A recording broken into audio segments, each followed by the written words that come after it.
আসসালামু আলাইকুম। এই ভিডিওতে আমি আপনাদেরকে দেখাবো প্রোডাক্ট ম্যানুফ্যাকচার কিভাবে কাজ করে এবং প্যাকিং ম্যাটেরিয়াল কি এবং এটিও কিভাবে কাজ করে।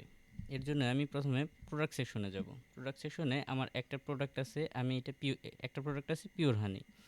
এটা আমি ১ কেজি ১২০০ টাকা দরে আমি এটা সেল করি। কিন্তু এখানে যদি আমি র ম্যাটেরিয়ালে যাই, এখানে দেখব যে হানি ড্রাম নামের আরেকটা প্রোডাক্ট আছে। এটা হচ্ছে নন সেলেবল প্রোডাক্ট। এটা শুধুমাত্র আমি কিনি ২০ কেজি ড্রাম আকারে আমি মধুগুলো কিনি। এখন দেখা যাচ্ছে যে আমি কিন্তু সরাসরি এখানে যে আমার যে সেলেবল প্রোডাক্ট এইটা আমি কিনছি না, আমি কিনছি ড্রামটা কিনে এটাকে ম্যানুফ্যাকচার করে আমি এই যে হানি জারে ভরে আমি বিক্রি করতেছি। তাহলে এই প্রসেসটা কিভাবে হয়, এই ম্যানুফ্যাকচারটা কিভাবে হবে এবং হচ্ছে এই হানি ড্রামের স্টক থেকে কমে কিভাবে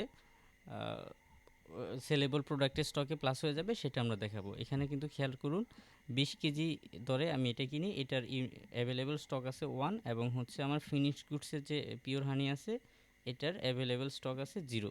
তাহলে এটা আমি ম্যানুফ্যাকচার করব। ম্যানুফ্যাকচারের জন্য আমাদের এই ম্যানুফ্যাকচার সেকশনে যেতে হবে। এখান থেকে অ্যাড ম্যানুফ্যাকচার, এখানে ইনপুট কোয়ান্টিটি, ইনপুট প্রোডাক্টটা আমাদের হবে ড্রাম আমি সিলেক্ট করলাম। আউটপুট প্রোডাক্ট হবে আমাদের পিওর হানি।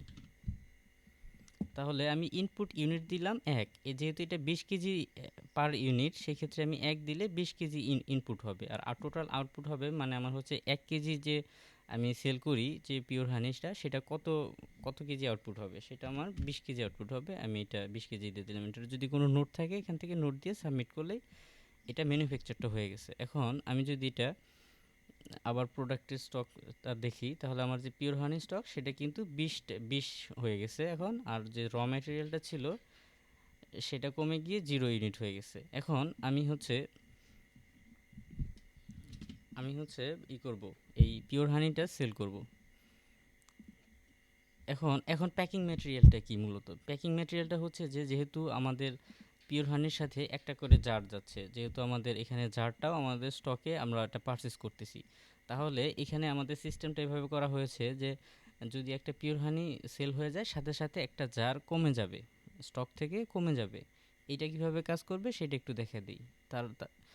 তো এর জন্য আমাদের এই পিওর হানিতে এই জারটাকে কানেক্ট করে দিতে হবে, যে এই পিওর হানির সাথে প্যাকিং ম্যাটেরিয়াল হিসেবে এই জারটা যাবে। তো এটা আমি এডিটেশন থেকে এডিট করে নিলাম।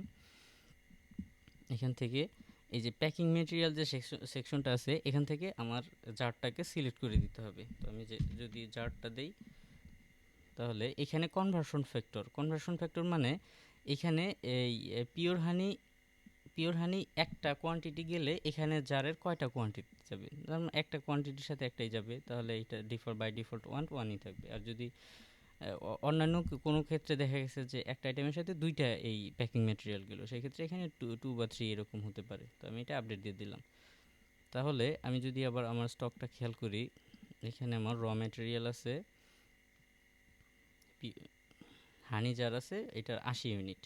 তাহলে আমি পিওর হানি সেল করব। তাহলে আমি এখানে আমার মোবাইল নাম্বারটা দিলাম, পিওর হানি সিলেক্ট করে দিলাম, এটা ১ ইউনিট, এটা কনফার্ম করে দিলাম, সাবমিট। এটাকে আমি ইনকুরিয়ার করে দেব।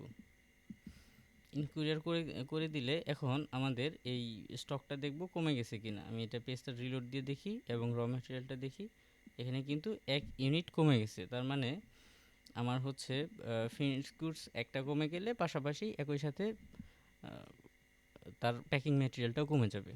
ধন্যবাদ।